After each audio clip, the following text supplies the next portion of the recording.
Yo, yo, yo! Today is the 7th of April, and we got to see the Untold Stories Chessmates करके जो नाम है, basically about the Hans Niemann and the Magnus Carlsen saga.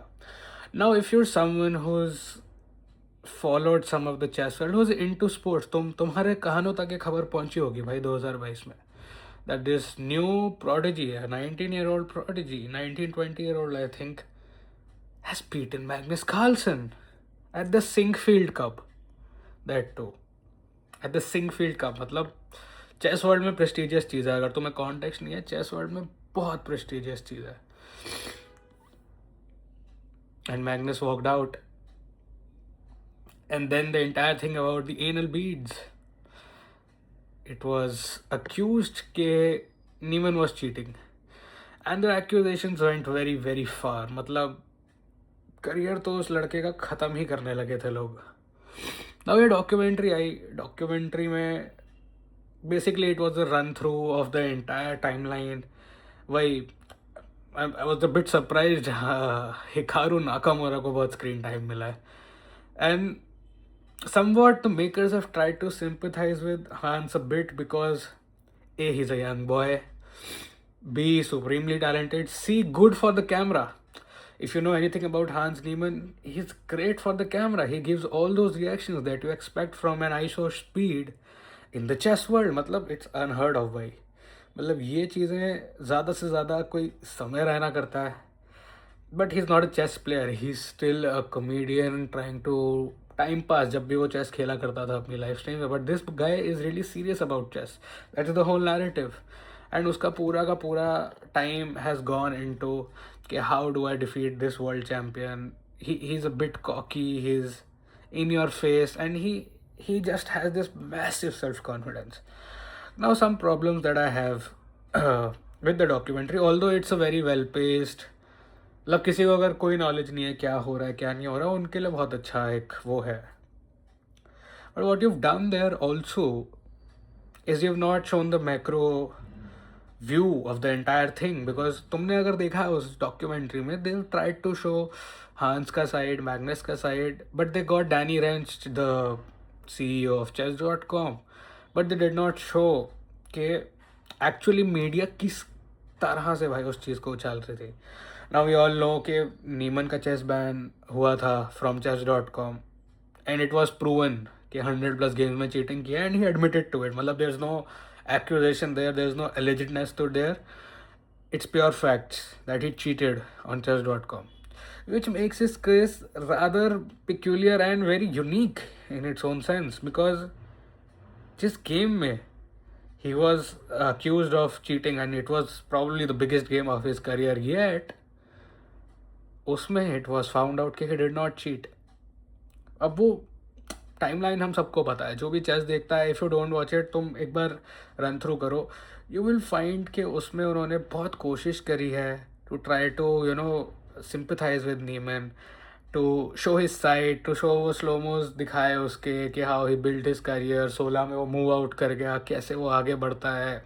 Any players वो जो street style New York में बैठ के खेलते हैं बुढ़े बुढ़े चेस, उनसे जीतता है. But there is no clarity in the situation. The only thing clarity wise जो मिली है इस पूरी डॉक्यूमेंट्री में is that Magnus accepted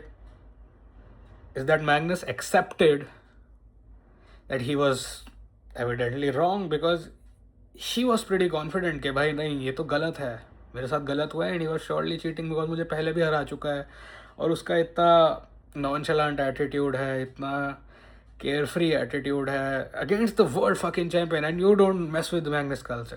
मतलब कोई भी अगर स्पोर्ट का कोई गोट गिना जाता है ना, अगर कोई गोट गिना जाता है, तो तुम ल्यूइस हैमिल्टन इन F1 ले लो, तुम लेब्रॉन जेम्स ले लो, तुम लियो मेसी ले लो, तुम विराट कोहली, सचिन तेंदुलकर ले लो. इन सब की मिलाकर भी पीक उस तरह नहीं है जैसे मैग्नस कार्लसन की है. Magnus Carlsen is the only world champion who had to give up his world championship because it got boring for him. You hear it right, it got boring for the guy. It मतलब levels अलग है भाई Magnus Carlsen के. And to go on and defeat him as a 2600 odd rated player, that's not anything that you've ever heard of भाई. It's like saying कि अच्छा कल विराट तो चलो एक बॉल पे आउट हो जाएगा नए बंदे की, इट्स लाइक सेइंग कि अगर 5 डे टेस्ट मैच है और उसमें विराट कोहली 2 डबल सेंचुरी मारने के लायक है इन इज पीक फॉर्म से 2016 2018 विराट कोहली, तो कोई नया लड़का है वैसे आयुष महात्तर इन 2016-18 जो होगा से अबाउट उस टाइम पे 15 साल का, वो आके सेम चीज़ उससे बेहतर कर दे। मतलब व्हाट आर यू सेइंग भाई, मजाक है क्या? मजाक नहीं है भाई, पर उस लड़के ने करा। And you don't know the timelines. I just feel this that चाहे जो भी रहा हो भाई इस सबका, मतलब I am not here to drop a review because देखो वो सिनेमैटिकली क्या एडिट करा, क्योंकि it's all editing, it's all you get perspectives of different people, but it's all about what narrative do you want to push for. Netflix decided to side with Hans on the emotional and the EQ side of things, but they are pretty much on the fence with it. मतलब they don't claim anything कि अच्छा ये गलत है वो गलत, they show all sides, it seems like a pretty harmless sort of a thing। और हांस नीमन इसको ट्विटर पे फुल प्रमोट कर रहा है as if he is come out the way he is wanted to, just because उसके भाई slow mo shot ज़्यादा है, उसका बातें ज़्यादा है। And I think it's purely because Magnus ने उतना टाइम ही नहीं दिया होगा शूट करने के लिए। If you know Magnus, like I have heard stories, I have seen things, वो नहीं देता टाइम। मतलब he has that thing about him कि भाई मैं नहीं हूँ इस सब के लिए, भाई मुझसे बस मैं गेम खेलने आ जाऊँगा, वो भी मेरे हिसाब के पैसे दोगे तो आ जाऊँगा, तुम्हारी मीडिया ऑब्लिगेशंस, तुम्हारा कॉन्ट्रैक्ट चले भाड़ में जाए, वो ऐसे बिहेव करता है। तो इट्स जस्ट अ फैक्टर कि अच्छा एक बंदे ने टाइम ज़्यादा दिया तो उसके हिसाब से दिखा दो। May be the Netflix CEO got pissed कि अच्छा ये मुझे सही से टाइम ही नहीं दे रहा तो इसकी स्टोरी भी भाड़ में जाए। व्हाट इफ अगर मैग्नस ने टाइम दिया होता सही से and it would have been an entirely different lookout भाई। अभी हांस नीमन उसको प्रमोट तक नहीं कर रहा होता, वो 100 प्रोटेस्ट डाल देता कि बाहर नहीं आनी चाहिए, ये लोग मेरे अगेंस्ट केस बना रहे हैं, जैसे वो बोलता है भी chess mafia and all. Chess mafia से याद आया भाई, तुम लोगों ने पूरा मिस कर दिया भाई उस लड़के की गाँव मार ली थी भाई सबने। मतलब anything and everything was said about him कि because he was not proven guilty in this case. चाहे डॉट कॉम पे चीटिंग करी होगी उसने, पर इसमें उसका चीटिंग का कुछ भी मतलब जीरो। मतलब डैनी रेंच कहता है clearly we found nothing when he has partnered with Magnus Carlsen. मतलब financially it's a big thing to throw into Magnus Carlsen face.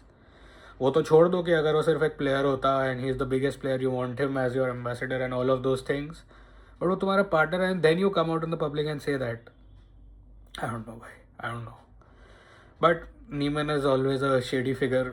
मतलब एक सॉर्ट ऑफ अनईजीनेस जो डैनी रेंच कहता है उसमें यू फील अराउंड है। मतलब वो उसका एक है like you feel like that, वो स्नेप जैसा नहीं लगता था भाई पूरा time through out the first 6-7 parts of the movies at least and even the books. Reveal जो भी होता है बाद में जाए वो, पर वो है थोड़ा मिस्टीरियस है, थोड़ा ऐसे uneasy, there is always this anxiety lurking around in the room भाई अराउंड। पता नहीं, मुझे ऐसा लगता है। बाकी तुम बताओ भाई, तुम्हारा क्या ओपिनियन है इस पर?